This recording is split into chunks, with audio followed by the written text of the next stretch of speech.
এখন বর্তমানে ভারতবর্ষের বুকে হিন্দু মুসলমান সকলের মধ্যে একটা আতঙ্ক ছড়িয়ে আছে, আছে না নেই? আতঙ্কটার নাম কি? সিএএ। ওইটাকে যদি পুরোপুরি বলেন তাহলে ক্যা হবে নাকি? ক্যা? এর ফুল ফর্ম হচ্ছে সিটিজেন অ্যামেন্ডমেন্ট অ্যাক্ট। এই সিএএ আতঙ্কে মানুষ এখন আতঙ্কিত।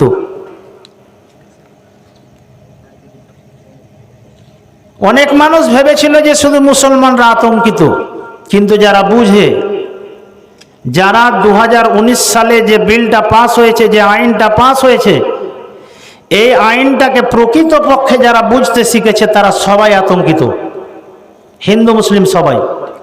এর প্রমাণ পেলেন গত দুদিন আগে কলকাতার একজন যুবক, নাকি মৌলানা, যার নাম হলো দেবাশিস সেনগুপ্ত, বয়স 31 বছর। এই দেবাশিস সেনগুপ্ত গলায় দড়ি দিয়ে আত্মহত্যা করেছে। তার পরিবার সূত্রে জানা যাচ্ছে যে সে আত্মহত্যা কেন করেছে। তো তার পরিবার থেকে বলা হয়েছে যে 11 মার্চ থেকে, যেদিন থেকে এই সিএএ লাগু হয়ে গেছে সরকারের তরফ থেকে, সেই দিন থেকে এর চোখের ঘুম উড়ে গেছে যে আমি কি নথি দেখাবো। এখনো যারা অবুঝ হিন্দু, এখনো যারা অবুঝ কি বলে শিখ জৈন, এরা বুঝতে পারেনি, এরা নাচছে। বেশ কিছু মহিলাকে দেখছি যে নাচছে সিএএ পাওয়ার জন্য, কিন্তু আসলে আইনটা বুঝে না। যারা কদিন আগে দেখেছেন যে বিজেপির একজন সাংসদ, যার নাম হলো তথাগত রায়, এই তথাগত রায়ের বাড়ির সামনে কিছু সংগঠনের লোক এই আইনের কাগজটাকে নিয়ে তাকে বারবার অনুরোধ করে বলছিল যে আপনি নিচে নেমে আসুন, আমাদের আইনটাকে ভালো করে বুঝিয়ে দিন। কোথায় লেখা আছে যে ভারতবর্ষের যত হিন্দু, শিখ, জৈন এই বাংলাদেশ, আফগানিস্তান, পাকিস্তান থেকে এসেছে, এরা সবাই নাগরিকত্ব পাবে বা সবাই আবেদন করতে পাবে, এই কথাটা আইনের কোন জায়গাতে লেখা আছে? ভাইজান, আমি আপনার সামনে যে কথাগুলো বলছি সরকার বিরোধী কথা, একেবারে মারাত্মক কথা। যদি একটু উলট পালট হয়ে যায় তাহলে আইনি ব্যবস্থা হয়ে যাবে, কারণ এই ভিডিও সোশ্যাল মিডিয়ায় ভাইরাল হবে। তারপরেও বলি এই কথাটা আমার নয়, এই কথাগুলো বলেছেন রাজু ঘোষ বলে একজন সংগঠনের অডিটর। রাজু ঘোষ উনি কাগজটাকে পড়ে পড়ে দেখাচ্ছেন যে 2014 সালের 31 ডিসেম্বরের আগে, ভালো করে বুঝুন কথাটাকে, 2014 সালের 31 ডিসেম্বরের আগে যারা আফগানিস্তান, পাকিস্তান, বাংলাদেশ থেকে এসেছে, শিখ, জৈন, বৌদ্ধ, হিন্দু, এক কথায় মুসলমান ছাড়া,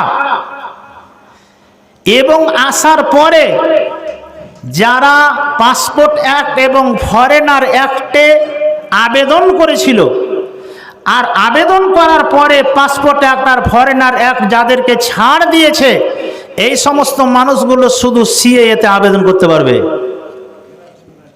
জি, আর বাকি যেগুলো লোক আছে যারা এই ফরেনার অ্যাক্টে ছাড় পায়নি, তাদের অবস্থা কি হবে? এই লোক সংখ্যাগুলো গোটা ভারতবর্ষে কত? যারা পাসপোর্ট অ্যাক্ট আর ফরেনার অ্যাক্টে ছাড় পেয়েছে এদের সংখ্যা হচ্ছে গোটা ভারতবর্ষের বুকে 31,313 জন। কতজন বললাম? 31,313 জন।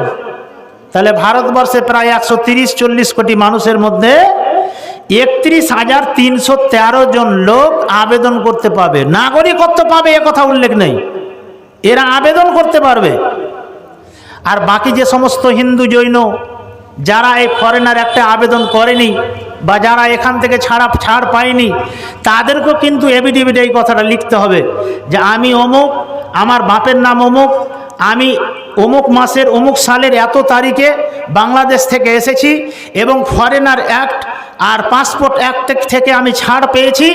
এই এফিডেভিট দেওয়ার পর সরকারের কাছে লোকটাকে আবেদন করতে হবে। আচ্ছা ভাইজান বলেন, আমি হিন্দু মুসলিম সকলকে বলতে চাইছি, কারণ আপনি হিন্দু হলেও আমার ভাই, এতটুকুন জেনে রাখবেন, আপনি যতই আমাকে ঘৃণা করেন, একজন কবি বলেছেন যে আমার ঘর ভাঙে যে বা আমি তার বাঁধি ঘর, আমার ঘর ভাঙে যে বা আমি তার বাঁধি ঘর, আপন করিতে খুঁজিয়া বাড়াই যে মোরে করেছে পর।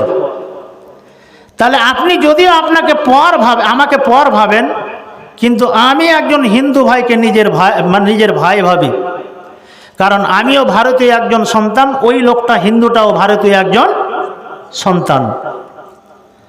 তাহলে আপনি যখনই এই মিথ্যা কথাটা লিখবেন, যখনই আপনি ওই ফর্মটাতে অ্যাপ্লাই করবেন মিথ্যা বলে যে আমি ফরেনার অ্যাক্টে আর পাসপোর্ট অ্যাক্টে ছাড় পেয়েছি, কিন্তু আপনার নামটা ওই ফরেনার অ্যাক্টের ভিতরে নেই, এই মিথ্যা কথাটা যখন প্রমাণ হয়ে যাবে, তখন আপনি এদেশের অনুপ্রবেশকারী, আপনি এদেশের নাগরিক নন, এটা আপনি নিজেই স্বীকার করছেন।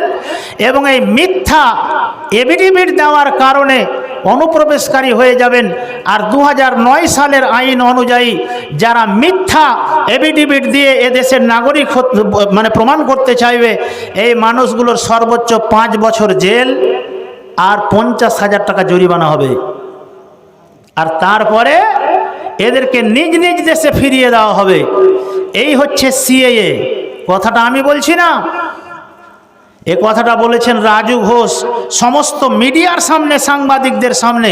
ভাইয়েরা আমার, বন্ধুরা, তারপরেও কিন্তু আমরা মুসলমানরা আতঙ্কিত না গো। জি, এদিকে তাকান, এদিকে তাকান, চা যদিও খান তো চোখ এদিকে রাখেন। মুসলমানদের আতঙ্কিত হওয়ার কিছুই নেই। কেন?